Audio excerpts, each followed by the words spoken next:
Halo Lok.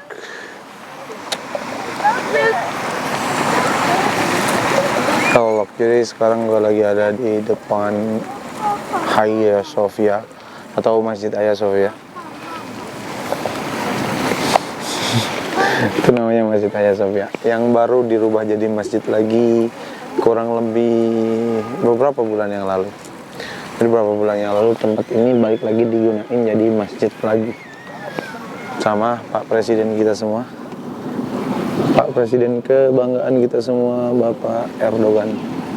Jadi masjid itu balik lagi dijadiin jadi museum. Jadi sebelumnya itu museum, terus sekarang balik lagi dijadiin sebagai masjid. Jadi dulu ceritanya tuh waktu Sultan Muhammad Al-Fatih datang ke Istanbul naklukin Konstantinopel, beliau merubah masjid ini menjadi gereja, menjadi masjid. Terus habis itu setelah negara Turki itu merdeka, setelah Ottoman itu dihapuskan dan negara Turki merdeka, Turkish Nation itu merdeka, terus presiden yang pertama, Bapak Presiden yang terhormat Kemal Atatürk, ngerubah masjidnya jadi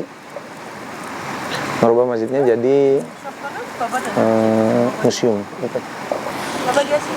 Tapi sekarang kita nggak bakal ngebahas itu ya. Kita sekarang nggak bakal ngebahas tentang itu, tapi kita bakalan ngebahas tentang hal lainnya. Jadi sekarang gue bakalan ngajakin kalian buat curhat-curhat santuy aja gitu. Apakah kalian juga ngerasain hal yang sama kayak yang gue rasain, atau kalian punya perasaan yang berbeda gitu kan. Jadi sekarang ini gue udah memasuki tahun ke-3, kuliahnya tahun ke-3, tapi gue di Istanbul ini memasuki tahun ke-4 gitu. Gue di Istanbul ini masukin tahun ke-4 gitu. Terus di tahun ke-4 ini gue tinggal punya 1 tahun lagi gitu kan. 1 tahun lagi untuk lulus. 1 tahun lagi untuk lulus. Habis itu karena gue bentar lagi lulus, gue kepikiran banyak hal yang negatif gitu. Hal-hal negatif itu banyak masuk ke dalam diri gue gitu. Kayak misalkan apa yang ntar gue bakal lakuin setelah gue lulus, terus sanggup gak sih gue ngelakuin hal-hal profesional seperti yang orang-orang lakuin gitu loh. Terus dengan background gue itu orangnya bukan background yang bagus gitu loh. Gue gak selalu bagus dalam setiap hal yang gue lakuin. Jadi apakah gue bisa gitu bersaing gitu sama orang-orang lain setelah gue nanti lulus. Emang gue tahu hidup ini bukan tentang persaingan, tapi ya jelas lah ya, pasti ada tekanan gitu. Dalam hidup sendiri itu ada tekanan untuk ngelakuin hal untuk memenuhi kehidupan kita sendiri gitu sebenarnya. Tekanannya itu untuk memenuhi kehidupan kita sendiri gitu. Itu gue sanggup gak sih gitu buat ngejalanin tekanan-tekanan itu gitu. Walaupun gue sebenarnya nggak suka dengan tekanan-tekanan itu, gue pengen hidup ya bebas aja gitu, happy aja gitu. Tapi kenyataannya itu ya hidup itu pasti ada tekanannya gitu. Sekarang ini gue udah bentar lagi lulus gitu kan. Tapi masalah-masalah dasar yang ada di dalam diri gue kayak rasa rendah diri, terus kurang pede, terus insecure itu tetap ada gitu. Gue udah coba lawan gitu. Gue udah coba perbaiki, tapi tetap selalu kayak nyerang gitu. Kayak hal-hal kayak gitu, itu udah kayak ada di dalam diri gue gitu. Kayak selalu timbul rasa kurang pede, insecure, rendah diri itu selalu timbul. Walaupun gue udah coba buat kayak ngelawan perasaan-perasaan kayak gitu, itu kan perasaan negatif ya. Jadi itu kayak gue udah coba lawan perasaan-perasaan negatif itu, tapi tetap aja gitu. Tetap aja timbul lagi dan timbul lagi dan timbul lagi gitu. Jadi 3 perasaan itu tadi ngelit gue untuk ngerasain beberapa perasaan lainnya yang sebenarnya itu nggak perlu dipikirin tapi selalu hinggap gitu di pikiran gue. Jadi gue harap kalau misalnya gue bikin video ini, gue bikin video curhat santuy gitu kan, gue bisa kayak nge-overcome perasaan-perasaan ini dan gue kayak lebih tegar aja gitu menjalani hidup ini gitu. Anjay. Dan gue sebenarnya masih nyari obatnya, gue belum tahu obatnya apa untuk anjir nih susah banget dah fokus.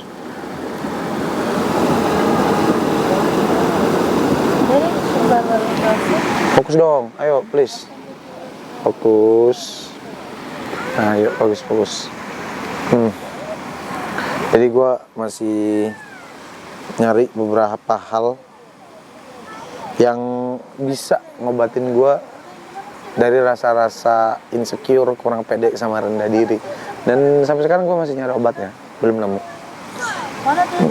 3 rasa itu ngelit membawa gue ngerasain beberapa perasaan lainnya yang seperti gue bilang tadi sebenarnya nggak perlu dipikirin, tapi ya gimana ya, datang sendiri gitu perasaan-perasaan itu. Kayak misalkan gue ngerasa kalau gue itu susah banget buat sukses.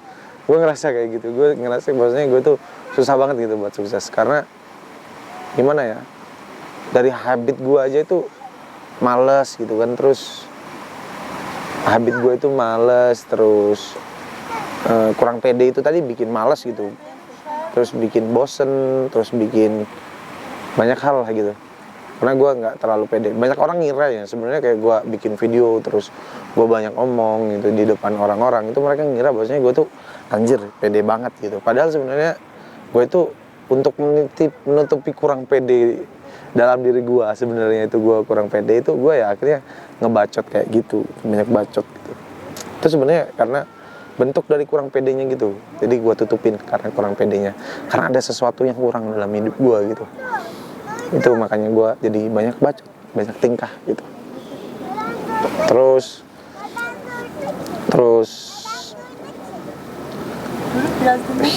kamera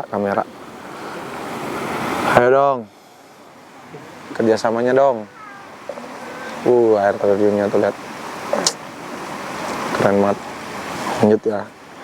Terus gue juga sebagai laki-laki ya, laki-laki itu kan maskulin banget ya. Gue percaya laki-laki itu harus maskulin. Kalau kalian percaya sebaliknya terserah, tapi gue percaya kalau laki-laki itu harus maskulin, dan laki-laki itu sebagai laki-laki itu kita harus punya value. Dan gue ngerasa bahwasanya gue itu belum punya value sampai sekarang. Gue ngerasa bahwasanya gue tuh belum punya cukup value sampai sekarang. Jadi gue kayak kurang berani gitu. Sebagai laki-laki gue tuh kurang berani karena gue ngerasa gue nggak ada value gitu. Karena dalam hidup ini orang-orang itu kan selalu yang dicari itu sebelum apapun ya, sebelum apapun itu yang dicari itu value-nya dulu gitu. Jadi kalau sekarang gue, orang-orang nanya ke gue apa mau temen sama gue, kalau mereka mikir value gue apa, gue nggak ada value gitu. Jadi mereka kayak ya udah gue nggak mau deket sama lu karena lu nggak punya value gitu. Itu bisa salah, itu bisa benar, tapi ya pada dasarnya orang-orang temenan itu nyari value-nya. Misalnya ada orang temenan karena ketemenan sama si A karena A punya duit misalkan. Terus ada orang temenan sama si B karena si B ini pinter jadi bisa dibantu waktu pas ujian gitu. Terus ada temenan sama si C karena si C ini ganteng jadi banyak cewek yang deket sama dia. Terus akhirnya lu mau temenan sama dia biar lu semakin kenal sama cewek-cewek temennya dia tadi itu. Terus tapi gue gak bisa nemuin value kayak gitu dalam diri gue. Kayak gue gak nemuin value apa aja yang ada dalam diri gue. Thank you. Nah, jadi gue masih nyari itu value apa, ada value apa gitu dalam diri gue yang bisa gue kasih ke orang lain gitu. Selain itu juga value itu kan juga ngebentuk diri kita menjadi seperti apa yang kita mau gitu. Value itu bakalan ngebawa kita kepada kesuksesan kita nantinya. Itu dia. Jadi balik lagi ke poin pertama, gue ngerasa susah sukses karena gue nggak punya value gitu, karena gue nggak tahu apa yang mau gue kejar sebenarnya gitu. Dan gue nggak ngerasa punya keahlian apa-apa gitu. Sebenarnya nggak boleh ngebanding-bandingin ya sama teman-teman yang lain. Tapi kayak gimana ya, itu kenyataan yang ada gitu. Kita harus menerima kenyataan bahwasanya semuanya itu nggak baik-baik saja supaya kita terus berkembang gitu. Kalau kita merasakan semuanya itu baik-baik saja, kita bakalan sulit untuk berkembang gitu. Bukan untuk bersaing terus menyakiti diri sendiri, tapi hal kayak gini tuh sebenarnya buat kayak ngasih tahu kita bahwasanya kita itu nggak baik-baik saja dan kita harus terus berusaha untuk menjadi lebih baik lagi gitu. Jadi untuk contohnya gue ngeliat teman-teman gue itu lebih punya value gitu, kayak mereka banyak yang lebih nggak males gitu untuk berusaha daripada gue gitu. Jadi mereka banyak hal yang mereka bisa sedangkan gue nggak bisa apa-apa gitu. Itu ngebuat gue down banget, tapi ya sedikit banyak gue berusaha untuk belajar untuk tidak down lagi gitu, dengan cara ya kayak gini, ngebacot, bikin video.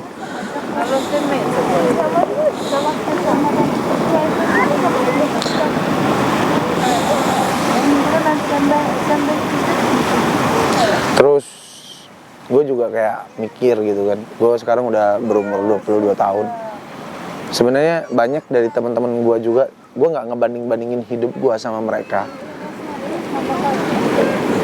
gak langsung kayak gitu ngebandingin hidup gue sama hidup mereka, tapi ya balik lagi ya, hidup kita itu berkaca gitu dari orang lain. Tapi yang nggak boleh itu irinya itu nggak boleh. Kalau berkacanya aja boleh, kayak kita ngelihat oh dia dapat A B C D, kita dapat D B E gitu misalkan. Kita nggak boleh iri gitu, irinya ya nggak boleh. Tapi kalau berkacanya ya gimana, kita harus ngelihat gitu kan. Jadi ya gimana gitu kan. Jadi nggak boleh fokus ke kehidupan orang lain, fokusnya itu kepada kehidupan kita sendiri. Tapi ya itulah intinya ya. Terus walaupun teman-teman gue juga banyak yang belum punya penghasilan tetap, ini bukan tentang mereka, ini tentang gue belum punya penghasilan tetap gitu selama ini.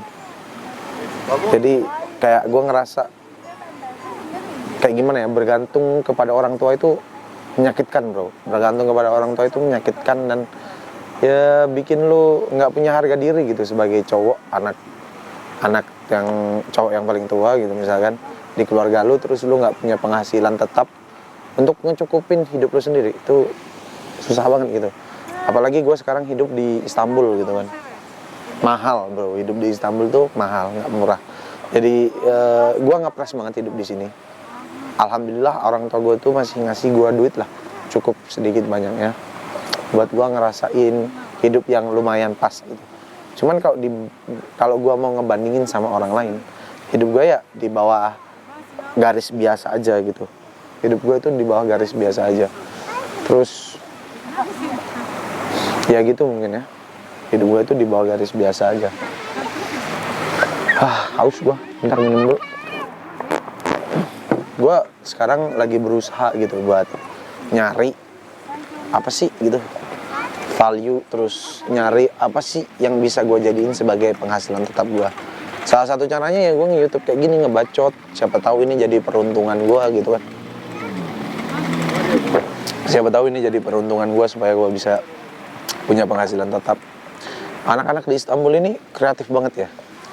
Banyak yang mereka yang jualan bagasi, ada yang jualan bagasi, ada yang jadi guide, ada yang bikin konten, ada yang banyak yang kreatif gitu. Banyak teman-teman gue di Istanbul ini pada kreatif semua, dan gue ngerasa ketinggalan gitu sama mereka. Jujur aja ini nggak baik sebenarnya ya untuk ngebanding-bandingin hidup kita sama hidup orang lain, tapi ya gimana ya, kenyataannya kayak gitu. Hidup itu kan persaingan. Kata sebagian orang hidup itu nggak perlu bersaing, kita cukup bersyukur aja. Itu emang betul, tapi gimana kita berkembang kalau kita cuman bersyukur aja? Bersyukur itu boleh, cuman ya jangan bersyukur-syukur kali lah sampai ngehalangin kita untuk terus berkembang gitu kan. Ya jadi kayak gitu. Teman-teman gue di Istanbul ini banyak yang kreatif gitu. Termasuk anak-anak rumah gue itu ada yang jualan just tip, bagasi, jual beli tiket gitu. Tapi gue sampai sekarang ini masih ngawang gitu loh, apa yang gue jual gitu, apa yang mau gue hasilkan gitu, gimana caranya gue ngebiayain hidup gue gitu, itu kayak gimana gitu. Jadi gue merasa gagal gitu sebagai cowok, ngerasa gagal dalam memenuhi kebutuhan hidup gue sendiri gitu. Mama gue gitu kan ngebiayain kuliah gue itu nggak murah gitu kan. Kuliah gue itu ya lumayan mahal gitu, apalagi di Istanbul gitu kan. Kuliah gue lumayan mahal, terus biaya rumah gue, terus biaya makan gue, biaya jajan gue di Istanbul itu nggak ada yang murah. Dan ibu gue memenuhi kebutuhan itu semua. Di antara saudara-saudara gue mungkin kakak gue cewek itu dia kuliah di Mesir ya. Dia kuliah di Mesir itu biaya hidupnya nggak terlalu tinggi, nggak setinggi di Istanbul gitu. Walaupun sebenarnya Istanbul itu nggak tinggi-tinggi banget, tapi di kelas ekonomi keluarga gue itu Istanbul tuh udah mahal banget gitu di kelas ekonomi keluarga gue. Jadi gue pengen kayak kayak ngasih sesuatu gitu buat ibu gue sebelum gue balik, itu gue bisa nggak self sustain gitu, kayak finance freedom apalah itu ya kan, nggak yang bisa ngebuat gue itu punya penghasilan tetap, jadi nggak terlalu bergantung kepada orang tua. Jadi kayak gitulah. Ya udah, mungkin cukup aja ya curhat santuy hari ini. Semoga kalian baik-baik saja. Dan kalau misalkan kalian punya kesakitan mental, silahkan pergi ke psikiater terdekat sebelum kalian dibawa ruqyah, oke? Karena kalau dibawa ke ruqyah itu bakalan nggak jelas banget gitu ya. Masa sakit mental dibacain ayat-ayat kursi gitu. Sebenarnya nggak apa-apa ya dibawa ke ruqyah, tapi lebih bagusnya lagi dibawa ke psikolog, oke? Terus mungkin itu aja curhat santuy kali ini. Kalau ada baiknya diambil, kalau buruknya ya udah dibuang aja. Dia harus beda-bedain. Terus curhat santuy ini basically gue ngomong aja, monolog gitu kan ke depan kamera sambil ya cari tempat-tempat bahagia gitu. Gue sekarang lagi sendirian di depan Hagia Sophia. Romantis banget tempatnya. Hagia Sophia ini indah dengan atau tanpa ada temennya. Jadi walaupun lu nggak ada temen, lu sendirian di sini, lu ngeliatin Hagia Sophia, itu udah indah. Terus di tengah-tengah sini tuh ada air mancurnya gitu. Jadi keren banget. Sekarang gua lagi liburan dari kuliah, winter break, 3 bulan, sebulan, sampai nanti awal Februari gua lanjut kuliah lagi. Jadi ya udah, sampai segitu aja teman-teman. See you on the next vlog. Bye bye.